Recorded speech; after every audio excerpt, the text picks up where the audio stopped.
connaissez l'histoire de l'édification de ce temple, mais puisque vous aimez les histoires, permettez-moi de vous la redonner à grands traits. Nous sommes en 366. Il y a un couple extraordinaire qui habite Rome et qui veut léguer toute sa fortune à la mère de Dieu. C'est merveilleux, cela. Si l'un d'entre vous avait cette idée, venez me voir, on trouvera une solution. En tout cas, cette belle famille patricienne ne sait pas par quel côté prendre les choses pour réaliser son rêve. Mais Marie va prendre les choses en main et dans la nuit, ils seront informés par un songe que le Fils de Dieu veut pour sa mère un temple magnifique s'édifiant sur l'une des collines de Rome. Marie assurait aussi qu'il y aurait un miracle qui permettrait de trouver l'endroit le plus juste. De son côté, le pape Libère, qui gouverne l'Église, est aussi informé par songe, c'est normal. C'est lui qui est là et qui règle toutes les affaires du monde, et surtout en matière de piété, il faut bien le dire. C'est important que nous soyons suivis par l'Église et encouragés par elle à aller dans le bon sens. Eh bien, figurez-vous qu'en plein été, autrement dit en plein cagnard, le 5 août 366, la neige est tombée sur l'une des collines de Rome, la colline de l'Esquilin. Si bien que le pape lui-même s'est rendu tout de suite sur le lieu, et il a dessiné lui-même le périmètre de cette future basilique. Il faudra bien sûr des années pour qu'elle soit édifiée, mais le miracle était là, et la Sainte Vierge était comblée, et son Fils, n'en parlons pas. Parce que vous savez que le grand désir de Marie, ce n'est pas tellement d'être honorée elle-même, elle est trop humble pour cela. Mais en même temps, elle veut vraiment que son Fils pénètre nos cœurs, transforme nos vies. Et c'est pourquoi pour cette belle fête aujourd'hui, Marie nous demande de suivre son Fils alors qu'il se rend dans un territoire étranger, à Tyr, à Sidon, qui bordait le pays d'Israël, c'est l'actuel Sud-Liban. Marie nous demande d'accompagner son Fils qui est allé sans doute là-bas chercher un peu de repos, un peu de calme, car cette région bénéficiait de la paix romaine. Jésus est là avec ses apôtres, il est tranquille, j'oserais dire, si cela est possible, lorsque l'on pense à lui. En tout cas, il prie sans doute, et puis en même temps, il enseigne peut-être ses apôtres d'une manière particulière en ces heures de grande tranquillité. Quand une femme intervient, une femme qui souffre, comme vous l'avez vu, c'est tout de même inouï, vous allez voir, car elle prononce une parole qui est, j'oserais dire, presque une parole qui contient déjà toute la sagesse chrétienne. Voici ce que cette femme dit: « Prends pitié de moi, Seigneur, fils de David. Ma fille est tourmentée par un démon. Prends pitié de moi. Ma fille souffre. » Je ne sais pas si vous connaissez ce mot de Madame de Sévigné, dont la fille était tuberculeuse. Elle lui disait: « Madame, j'ai mal à votre poitrine. » Quand on est chrétien, et laissez-moi vous dire plus simplement encore, quand on a un cœur qui vibre, on souffre de la souffrance des autres. Et cette femme ressent cette grande douleur parce que sa fille est tourmentée par un esprit mauvais, par le démon lui-même. Alors Jésus, pour toute réponse, vous l'avez entendu, ne dit pas un mot.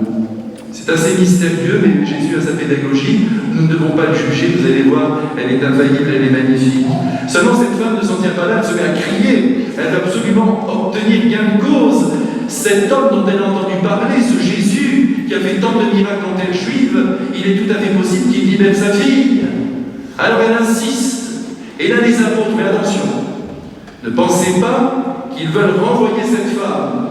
Parce que vous allez voir, la réponse de Jésus nous montre bien que les apôtres ont demandé au Christ d'intervenir, même s'ils lui disent « Renvoie-la car elle nous poursuit de ses cris ». Mais Jésus répond « Je n'ai été envoyé qu'aux brebis d'Israël ». Autrement dit, Jésus a bien compris que les apôtres lui demandent d'intervenir, de la guérir au fond pour qu'elle débarrasse le plancher. Jésus nous donne cette grande vérité maintenant que nous devons recevoir. Je n'ai été envoyé qu'aux brebis perdues de la maison d'Israël. C'est son peuple qui est appelé à recevoir en premier lieu la sagesse la plus ultime divine. Il faut vraiment que ce soit clair dans notre cœur. Le peuple juif est le peuple élu et il le demeure. C'est pourquoi il est absolument inadmissible qu'il y ait encore, parmi certains qui se proclament chrétiens, quelques relents d'antisémitisme. Il faut faire très attention. On blesse profondément le Christ, on blesse sa mère, on blesse les apôtres qui appartiennent à ce peuple créé par Dieu. Car le peuple juif n'existait pas, c'est Dieu qui l'a créé. Il a pris ses nomades un jour dans le désert et il en a fait son peuple privilégié. Et les promesses demeurent. Jésus est envoyé pour éclairer Israël, pour porter Israël au sommet de la sagesse. Il Il y a eu des incompréhensions, des difficultés, mais l'histoire du monde n'est pas terminée. Et un jour viendra, vous verrez, si c'est nous qui le verrons, mais nos enfants verront que le peuple d'Israël n'est pas présent à la fois du Christ. Et ce sera d'ailleurs le signe, si l'on en croit l'Écriture, que le retour du Christ sera alors imminent. Alors soyons bien clairs, comprenons bien cette affirmation de Jésus qu'il donne encore à l'Église de notre temps. J'ai été envoyé aux brebis perdues d'Israël, nous devons annoncer l'Évangile à nos frères juifs. Alors cette femme qui entend cela, elle aurait pu dire, mais alors de quelle manière me parle-t-il? Elle aurait pu se retirer, mais non, elle continue, il y a un enjeu très grand, et en même temps, elle est très humble. Si bien qu'elle décide de se prosterner devant Jésus. Ça c'est beau si Jésus nous apprend comment nous devons nous contenir, nous placer devant lui. À la fois nous lui disons les choses et en même temps nous nous reconnaissons tout petits, nous reconnaissons sa divinité, nous nous prosternons devant l'unique Dieu. Or, vous savez que les Cananéennes, car c'était une Cananéenne, avaient sa religion, c'est une vraie païenne, cette femme. Je ne sais pas si vous connaissez la religion cananéenne. Tous ces gens croyaient en un Dieu, mais ce Dieu s'était uni, je ne sais plus à quelle déesse, et ils avaient mis au monde de très nombreux dieux. Vous voyez, c'est une femme qui apparemment est très loin de la vérité. Mais elle a découvert, sans doute dans son âme, que Jésus était ce fameux fils de David, attendu justement par Israël. Donc elle reste sur place, elle se prosterne devant lui, et Jésus va creuser maintenant sa foi en lui disant quelque chose d'énorme. Pardonnez-moi de qualifier ainsi les propos de Jésus. Il lui dit, mais voyez, ce n'est pas pour l'humilier, c'est pour la faire aller encore plus loin dans sa compréhension de ce qu'il est.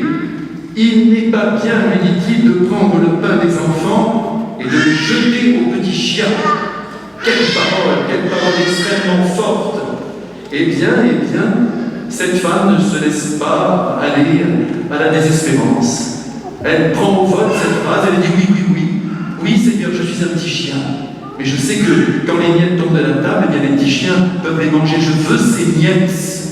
Et Jésus, vous savez, est admiratif de cette réponse. Il salue la foi très grande de cette femme, et sur le moment, non seulement il guérit sa fille en la délivrant du démon, mais en plus il guérit sans doute son cœur de maman qui souffrait atrocement.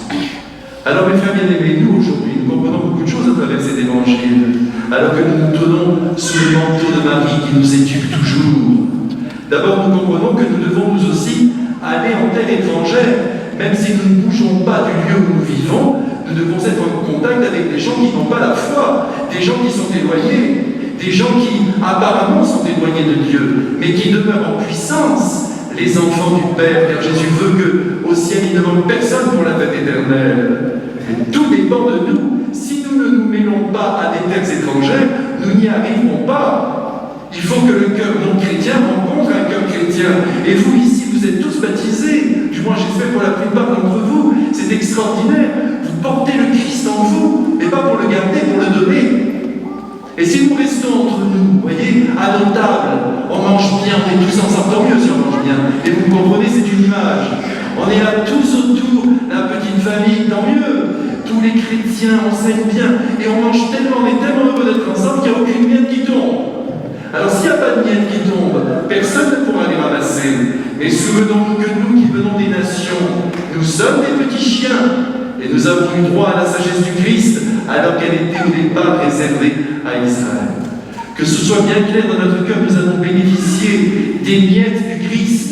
Et maintenant, nous devons faire bénéficier des miettes qui tombent de notre table chrétienne, tous ceux qui sont autour de nous. Alors mettons-nous au travail, soyons vraiment des missionnaires, pleins de joie, pleins de bonheur de croire. Et allons-y, entrons en contact avec les autres. Ne cherchons pas simplement à être entre nous parce qu'on a les mêmes idées. Comment voulez-vous que l'évangélisation progresse? C'est impossible. Il faut qu'on s'entremène les uns les autres. C'est ce que Jésus a voulu. Et vous savez, je vais vous dire une dernière chose, puisque c'est la fête de la Vierge, qui me vient en ce moment dans l'esprit, alors ça vient peut-être d'un autre esprit plus grand que le mien. Eh bien, je ne sais plus quel saint a dit, quand on repousse quelqu'un dans notre vie, une personne qui ne nous plaît pas, devant nous, Marie nous tourne la tête, parce qu'on l'a blessé, parce qu'on lui a fait mal, parce qu'on a repoussé l'un de ses enfants. Alors mes frères, aujourd'hui comme jamais, aimons-nous et essayons autour de nous de distribuer abondamment, non seulement les miettes, mais le pain du Seigneur à toute l'humanité.